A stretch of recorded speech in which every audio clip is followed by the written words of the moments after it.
Hi, I'm Gwen from Sacre Brew. I would like to introduce Thylacine to you.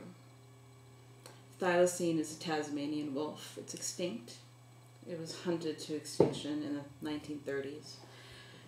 And its habitat ranged from Tasmania, Australia, and New Guinea. It's brewed with wolfberries. So just kind of carrying on the wolf metaphor there. So this is it's kind of like a Belgian double, but it's actually a lot darker than a double normally is. So I'm calling it a black herbal double because it's got not only the wolfberries but a lot of herbs. This is a collaboration beer between Sacre Brew and Clever Yeti Brewing. Clever Yeti is a mysterious brewer, and we'll just leave it at that and build the suspense. But Clever Yeti wanted to do something brown, something old world, and I said, hey, let's do something Belgian then, because Belgium's kind of old, and let's do something like a brewed or a double. And he agreed. And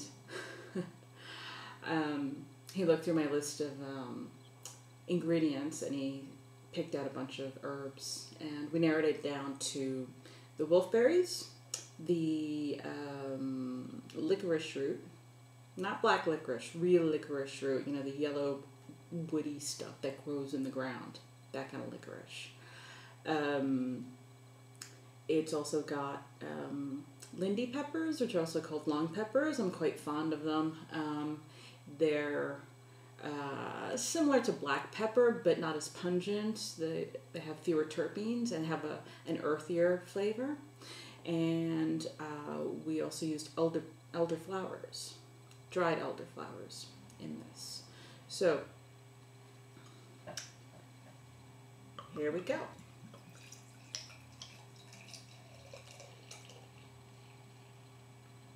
It's not super carbonated because in case you're going to keep it around for a while, I think the complex sugars in the wolfberries might continue to ferment in the bottle slowly over time because they're fermentable but not easily fermentable. So I think over time the carbonation of this beer will increase. So I figure it's safe to start it low so you don't have any issues.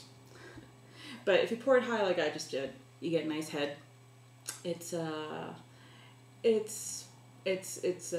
tan head, so it's nice dark color. The color of the beer itself is black. It's not quite 40 SRM, but I can't see through it. So it's got a good looking kind of thing going on. Whew, the aroma is really complex. There's a lot going on there. It smells great.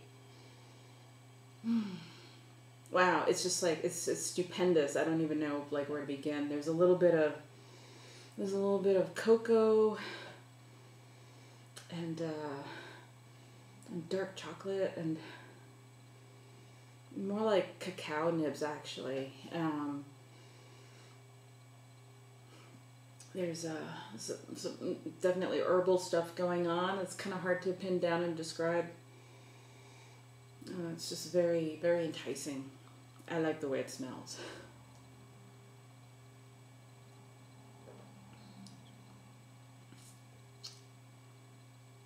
Wow, the flavor trip that you go through from beginning to end is quite something. First of all, it's really creamy feeling. There's oats in here, flaked oats as part of the malt bill.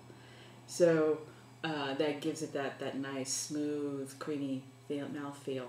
The base malt is lager malt, but we also used a lot of Vienna malt, a little bit of Munich malt. So the Vienna and Munich are going to give it some toastiness, a little bit more tooth to the lager malt base. Carafa Special 3, which is a dehusked and therefore debittered black malt from Germany. That gives it this color, and that adds some of the cacao aroma.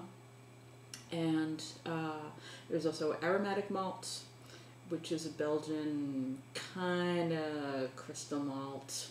It's like a darker Munich malt, and that gives it a depth and complexity. It's like dried fruit flavors in there, as does Special B, which is another fantastic Belgian malt, which gives it just more of the same, a little bit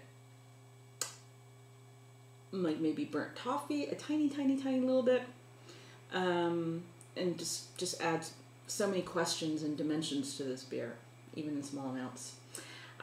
So that's 1, 2, 3, 4, 5, 6, 7 different malts, including the oats, which are unmalted, but that's one of the grains. All right, let me continue.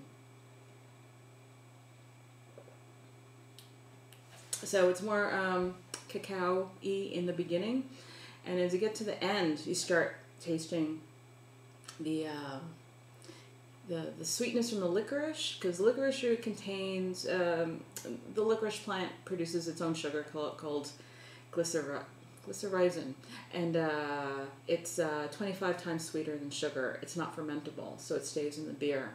We didn't use a lot, just a tiny bit, just to kind of sweeten it up a little bit, and it gives it, and it's got one of those long-lasting sweetnesses to it. Not that this stays in your mouth. You're fine. You swallow it, the sweetness goes away, but it's a different sweet flavor than sugar or whatever you're used to. It's really interesting. It has a lot of flavor still, and you also get a little bit of heat, a little bit of warmth. It's not spicy. It's not hot. It's warm. This warm sensation in your mouth. That's from the lindi peppers.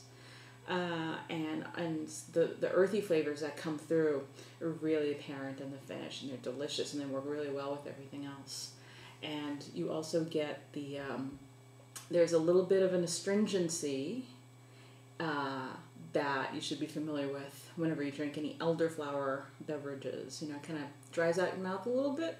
So it's literally a dry finish. Normally when we talk about a dry finish, we mean it's not sweet at all. But it's a sweet finish with a dry astringency at the end, which is kind of interesting. And that just makes you want to take another sip, which is very welcome because this is truly delicious. There's no accounting for taste. Your mileage may vary. I hope you are inclined to try it, and hopefully that you like it. Again, this is Thylacine. And just check out how wide this animal could open its jaws. It was something else. The tails wouldn't bend, they're kind of straight. And one of the few marsupials that in which both sexes had pouches, so males and females had pouches to protect their stuff. So ponder that while you drink this beer, Thylacine, a collaboration between Clever Yeti Brewing and Sacre Brew. Enjoy.